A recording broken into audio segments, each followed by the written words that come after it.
Hi again. Your first writing assignment is a review or an essay associated with the book Hidden Figures. Yes, there's a movie.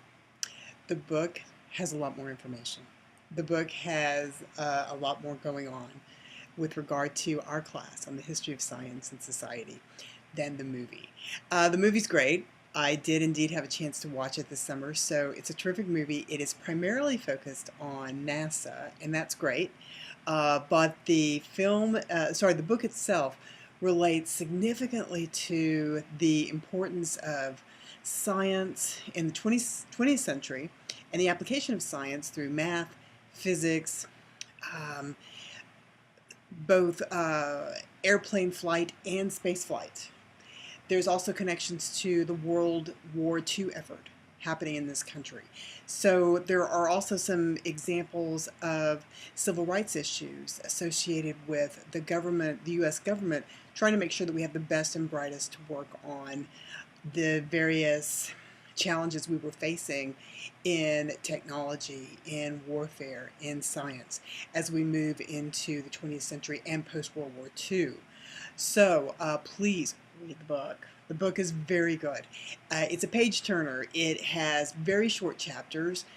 Each chapter is its own little story, if you will. Each chapter has its own topic that it's trying to address. So please get after that book as soon as you can. Get started. I think you'll enjoy it. The author, Margot Shetterly, has done a fine job of putting together nice character studies, biographies of interesting people. So please get going on that. Your assignment is to read the book. Once you've read the book, you are then going to put together an analysis of this book that will be about 4 to 5 pages typed double-spaced. Right? You need to, in order to be successful, you need to craft a question. I've suggested in the handout that I have for you several things to consider.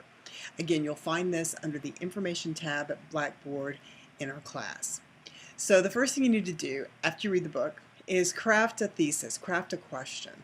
So I've suggested you consider things like, some general ideas, science and women. How did the events of World War II and the space race open doors for women in math, engineering, and physics? All right, so some basic ideas there, just basic history about the science and women issue, right? How about science and race? What obstacles did women and men of color face in their pursuit of the sciences from World War II through the 60s? The book will talk to you a lot about the segregation that was going on in our society, and that included higher education. So if you want to pursue high-level math, physics, engineering, you need to go after those institutions of higher education. You need to get into those so you can get that education and get that training, right? Some of those places were not open to men and women of color. Hidden Figures, another question to consider. Hidden Figures describes the extraordinary role of the U.S. government in supporting research in the areas of math, science, engineering, and technology. This research support made a difference in World War II, in the Cold War, and in society as a whole. Discuss at least 3 examples from the book that support this idea. So if you don't want to get into individual people and their stories, and maybe you're more interested in bigger questions like the role of the government in research and in funding research in the sciences, perhaps this is one way to go. The other question that came to mind as I was reading the calculators, and I'll let you figure out who the calculators are. The calculators versus IBM. How did the women running the numbers for NACA and for NASA come to cope with their jobs being replaced by machines? What lessons does this challenge offer for us and for the future? Big issue for today, right? You can pick your own topic if you wish. Please just try not to go too large. These are already big questions, right?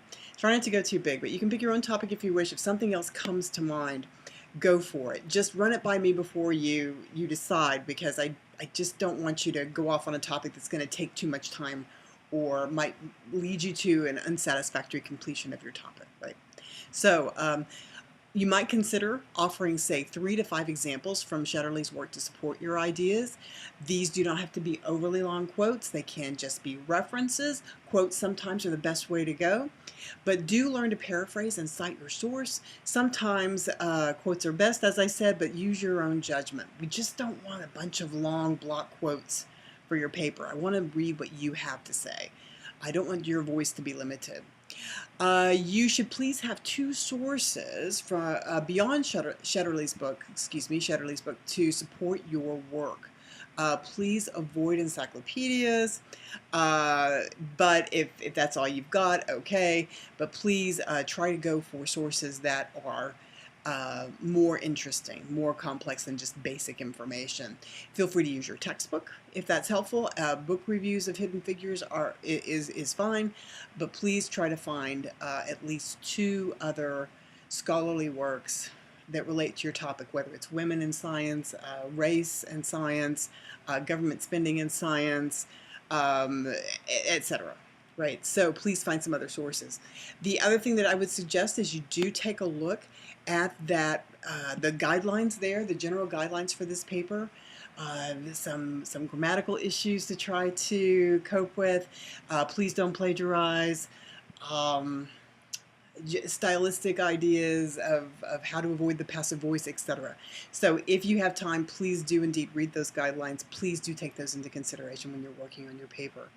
So your first paper for this class is a 4 to 5 page presentation essay over Shetterly's Hidden Figures.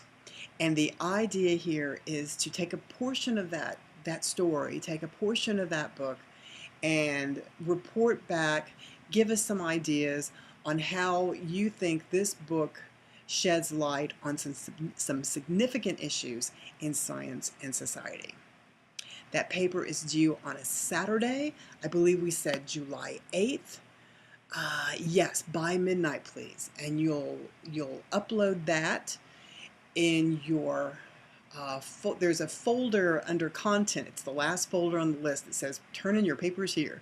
So click on that and you'll find instructions for submitting your paper there. So good luck, get to work, get reading. If you have any questions, please let me know. Thank you.